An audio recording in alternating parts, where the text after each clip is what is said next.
좀 할 테니까 내신에서 자주 나오는 것들을 쌤이 좀 적어왔거든. 어제 정리를 좀 해왔단 말이야. 봐봐. 첫 번째, 독백 적어줘. 필기하면 돼.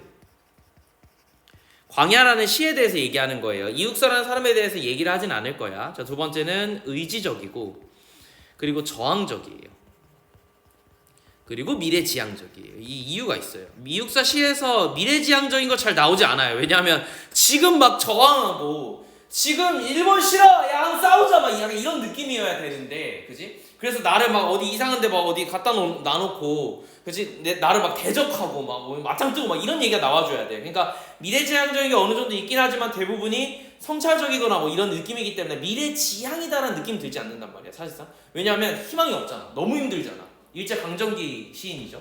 그러니까 내가 저항을 해야 되는데 지금 앞이 잘 보이지 않는 상황이야. 그래서 난 뭐만 얘기해야 되냐면 현실에서 저항하자. 저항 의지만 불태워도 빡센 상황이라서 미래지향적이라는 건 미래에 희망이 있다는 얘기잖아. 맞잖아. 그게 잘 안 보여. 대부분 그래. 대부분 현실주의적인 어떤 면모로 보이거든.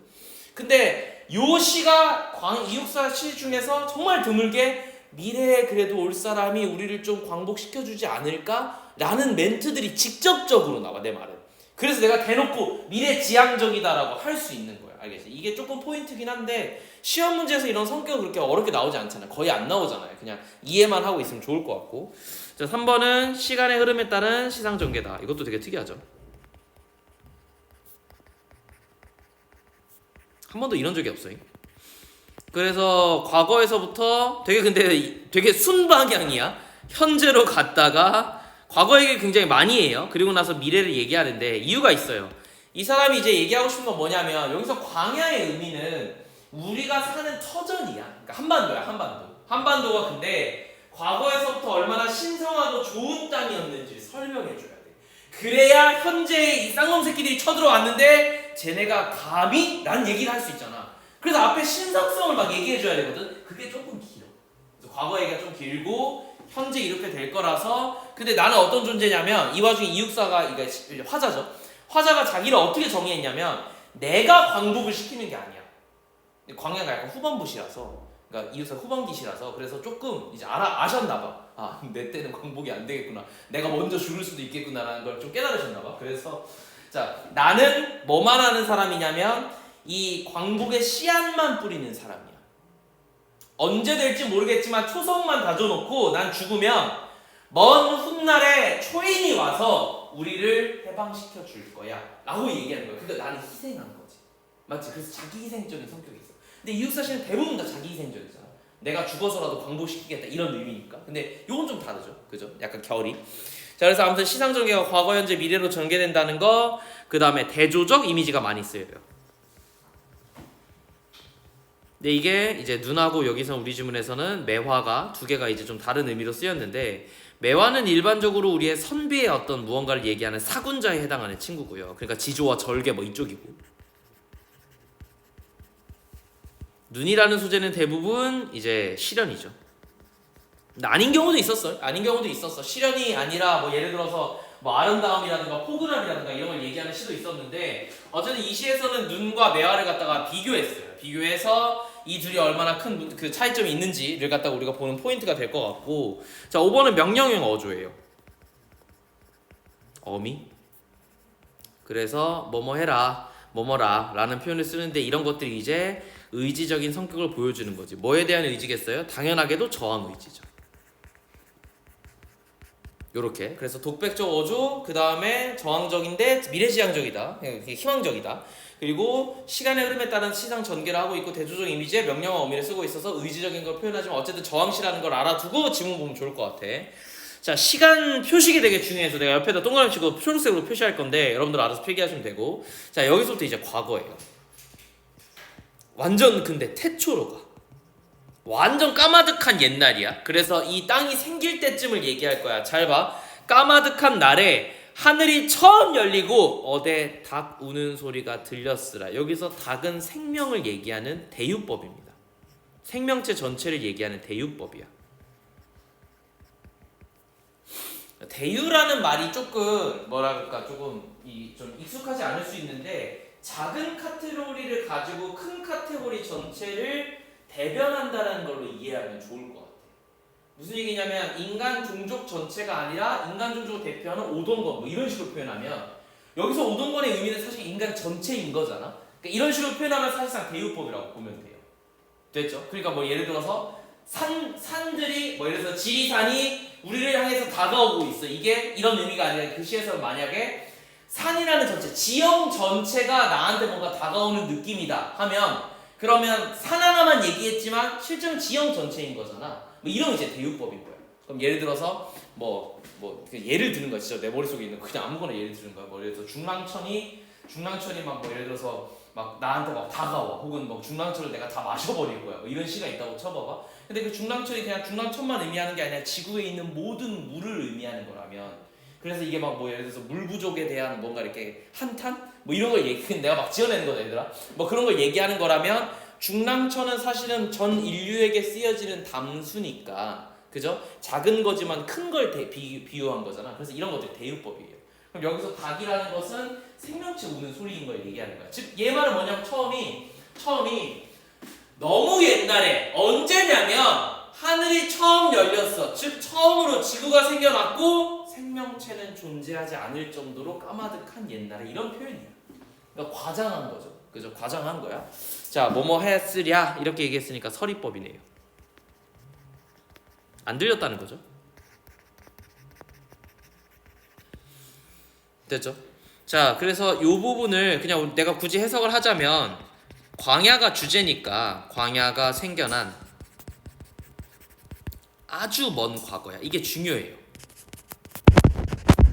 우리가 너무 오래된 사람들은 우리가 어떻게 얘기하냐면은 그냥 늙었다라고 표현하지 않아. 봐봐. 70살 노인 늙었지. 80살 노인 늙었지.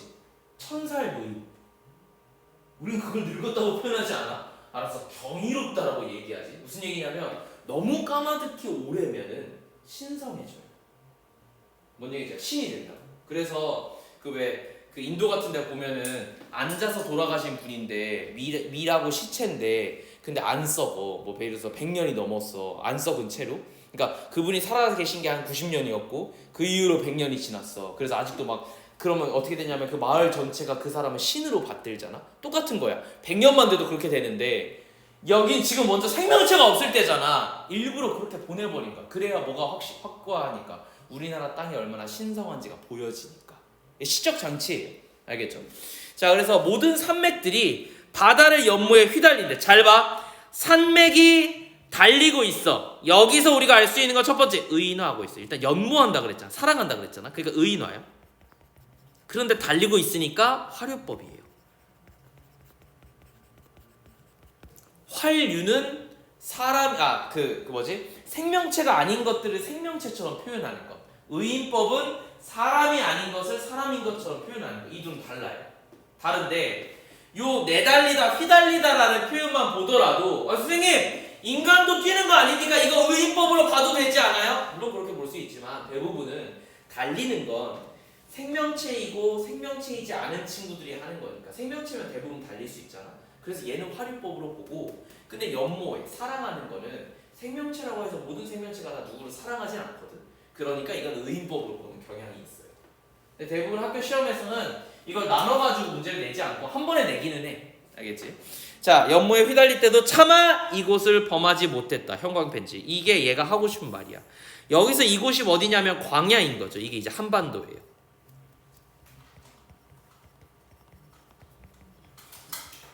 그럼 봐봐. 땅이 만들어질 때도 지각 변동이 활발할 때도 이 땅이 얼마나 신성하면 이런 자연의 거대한 법칙도 차마 이곳까지는 못 왔어. 얼마나 신성하면. 됐지? 자, 그래서 이 위에 부분이 어떤 의미냐면 다시 지각 변동이 활발히 일어나는데 그래서 이런 의인법과 화류법을 통해 가지고 조금 역동적으로 표현을 했는데 그런데 그런 상황에서조차 우리나라를 건드리지 못했으니까 광야의 신성함을 얘기하는 거예요. 이게 이 사람이 하고 싶은 처음에 밑밥이에요. 밑밥. 요렇게 네모 쳐놓고 파란색으로. 자, 그래서 끊임없는 광음을 부지런한 계절이 피어선 지고 이렇게 표현했으니까 엄청나게 많은 소리들이 들리고 햇빛과 그늘이 왔다 갔다 하고 낮과 밤이 지나고 계절들이 피어선 지고라고 얘기했으니까 이건 이제 시간의 경과지. 그죠? 자, 근데 이런 것들이 결과적으로 뭘 표현한 거냐면 시간이라는 뭐를 추상적인 존재를 추상적 개념을 어떻게 표현했냐면 피어서 지다, 피고 지다, 혹은 광음들이 끊임없이 왔다 갔다 했다는 거잖아. 낮과 밤이 왔다 갔다 했다는 거니까 이런 식으로 어떻게 시각적으로 표현하였죠. 조금 더 이거를 뭐라고 보면 되냐면 구체적으로 표현했어요. 시간이라는 눈에 보이지 않는 존재를 내가 인식할 수 있는 무언가로 지각의 영역으로 끌고 들어와서 얘기를 했어요. 이게 그냥 단순하게 추상적 관념의 구체화라고 하는 기법이야. 근데 이건 사실 맨날 시험에 나오는 게 뭐냐면 대표적으로 황진이의 시조가 시험에 같이 나와요. 그래서 내가 자주 예시 드는 거 있잖아. 너가 없을 때는 시간이 너무 길어. 그래서 너를 기다리는 시간 동안에 시간의 허리를 베어내서 내가 걔를 어떻게 할 거냐면 이불 속에 넣어놓을 거야. 장롱 속에. 그러고 나서 너 왔을 때 근데 시간이 너무 짧잖아. 좋아하는 사람이 왔으니까. 그러니까 그때 어떻게 할 거냐면 이 시간을 굽이굽이 펴서 펼치리라는 표현을 해요. 그러니까 얘 입장에서는 시간이라는 눈에 보이지 않는 거를 잘라내서 보관했다가 펼칠 수 있는 존재가 되었으니까 시각적으로 표현했지. 그러니까 추상적 개념이 구체화야. 됐어? 그래서 이게 내가 그냥 쓸게. 그냥 시간을 굽이굽이 이런 표현이거든. 굽이굽이 중간에 뭐가 많이 생략됐어요. 뭐 이런 식으로 하면 대충 시적 보면 알 거야. 내가 말한 거랑 똑같이 생겼으니까. 그래서 그 시하고 시험 문제가 자주 나와요. 그래서 이것과 같은 표현의 기법으로 쓰인 것을 하면은 요거 꼭 체크해 줘야 돼. 알겠죠? 그렇게 정리가 될 것 같고. 자, 아무튼 시각적 표현을 많이 썼다라는 거 하나만 체크를 써놓으시고. 자, 근데 봐봐. 내가 뭐라 그랬냐면 원형적 심상에 대해서 지금 하나 설명을 할 건데요. 원형적 심상. 보통 강물은 뭘 표현하냐면 역사를 표현해요. 됐어? 그러니까 지금 이거를 그대로 치워내봐봐. 큰 강물이 비로소 길을 열었다. 시간이 엄청 지나고 나서 이 신성한 땅에 비로소 뭐가 생겼다는 거야? 역사가 만들어졌다. 나라가 세워졌다. 이런 표현이야. 됐어? 그러니까 한반도에 사람 민족이 생겼다는 얘기를 하고 있는 거예요. 근데 이게 왜 원형적 심상이냐면 봐봐. 원형적 심상은 뭔데 얘들아? 근데 이렇게 가르쳤을 수도 있고 학교에서 이걸 안 가르쳤을 수도 있어. 나는 그냥 내가 가르칠 수 있는 거 가르치는 거야. 원형적 심상이 뭔데?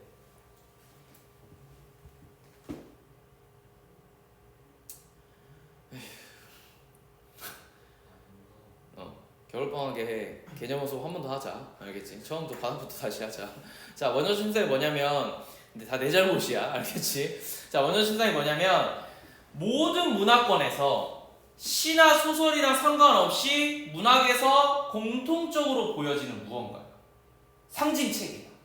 그러니까 아무도 합의한 적이 없어. 예를 들어서 우리 그 고조선이라고 쳐봐. 고조선하고 이집트의 수메르인하고는 한 번도 만날 수가 없잖아. 물리적으로 합의할 수가 없잖아. 근데 그럼에도 불구하고 모든 문화권이 이 사물은 이렇게 보는 상징이 똑같은 것들이 전 세계적으로 공통적으로 보이는 것, 이게 원형적 심상이야.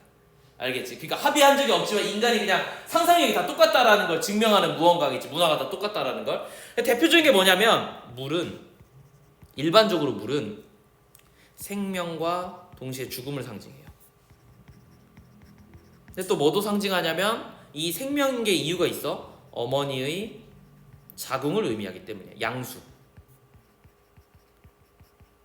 그래서 물들은 대부분 생명의 의미를 가져요. 맞지? 그치? 그래서 바다는 거대한 자연이야.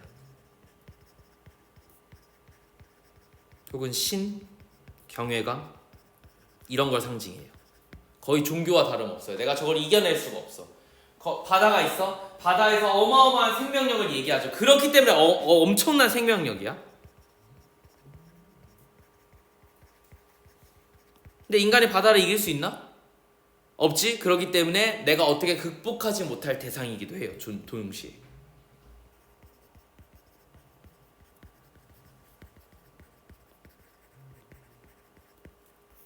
우물은 전 세계적으로 생명을 의미해요. 이런 것들 굳이 말하자면. 근데 강은 두 가지가 있어요. 하나는 민족의 역사예요. 모든 나라에서 나라가 처음 시작할 땐 다 뭘 끼고 나라가 시작해?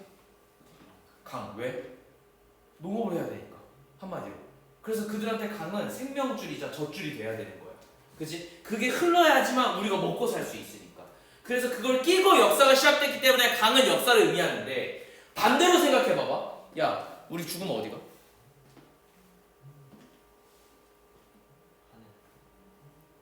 이제 지극히 삼육 정신으로 얘기하는 거고, 일반적으로 우리 민속 종교에서는 그냥 죽으면 저승에 가잖아. 근데 뭘 건너냐면 삼도천을 건너요. 맞지? 천이네. 그러면 그리스 로마 신화 무슨 강을 건너?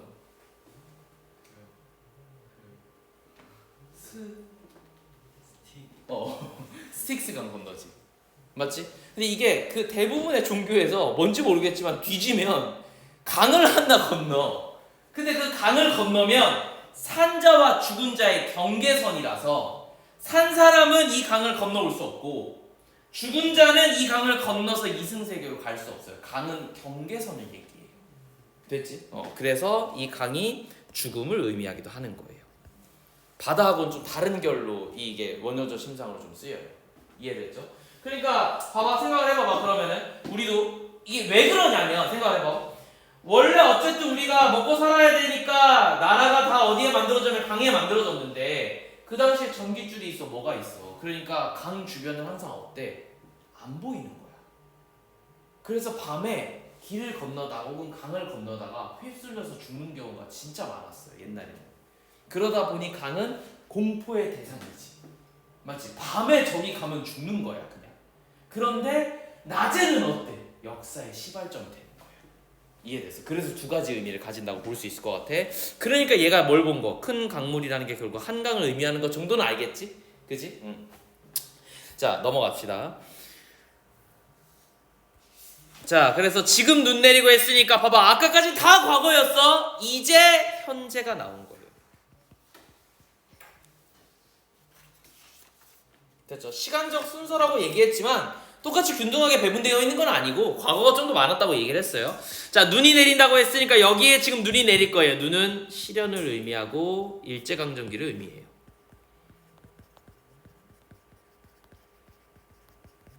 가끔 시험에 나오는 건 눈의 의미야. 어떤 시에서 내가 뭐라 그랬지? 눈이 굉장히 포근함을 상징할 수도 있고 어떤 시에서는 또 눈이라는 존재가 시골 마을의 어떤 정겨운 풍경을 만들어내는 시적 장치일 수도 있어. 배경적 장치일 수도. 여기서는 시련으로 쓰인 거야. 알겠지? 그러면 봐봐. 우리가 일반적으로 아는 의미하고 좀 다르게 쓰인 것들을 찾을 수도 있겠죠. 그래서 이거 밑줄 치고 몇 개 시 나온 다음에 다 밑줄 친 다음에 이 눈의 의미와 눈의 의미가 비슷한 것을 이런 식으로 비교하는 문제가 자주 나왔어요. 그래서 그런 거 좀 잘 생각해야 돼. 근데 눈 말고도 예를 들어서 다른 게 나올 수도 있죠. 예를 들어서 비 같은 경우도 생각을 해봐봐. 폭우야. 어때?